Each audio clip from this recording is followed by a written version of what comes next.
SM production के प्रस्तुति singing by power star कल्याण जी व नवीन पुजारी। ये वाला चौरा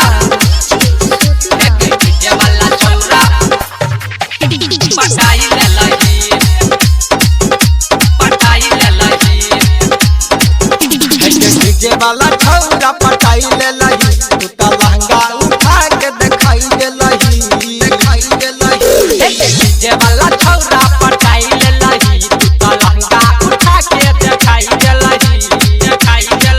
कोना जादू अटोना चलाई दे लही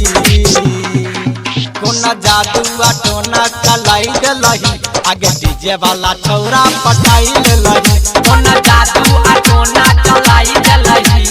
डीजे वाला छौरा पटाई ले लगी डीजे वाला छौरा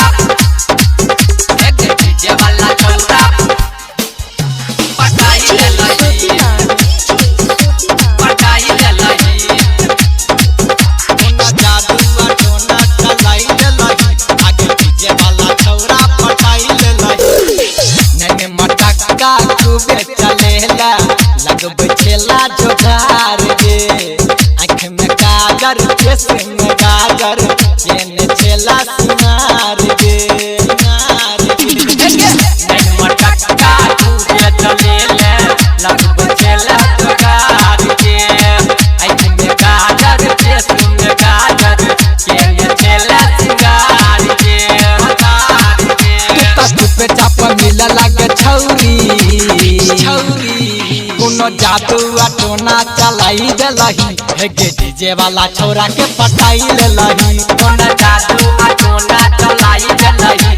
डीजे वाला छौरा के पटाई ले लगी डीजे वाला छौरा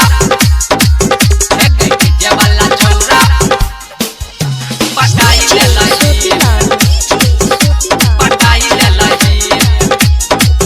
कोनो जादू अटोना चलाई दे लही आगे डीजे वाला छौरा पटाई ले लही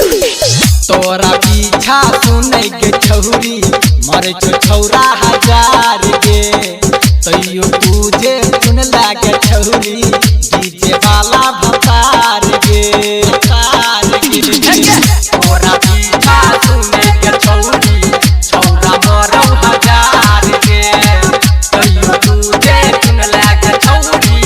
डीजे वाला भतार गे कहती की करे लागे छौरी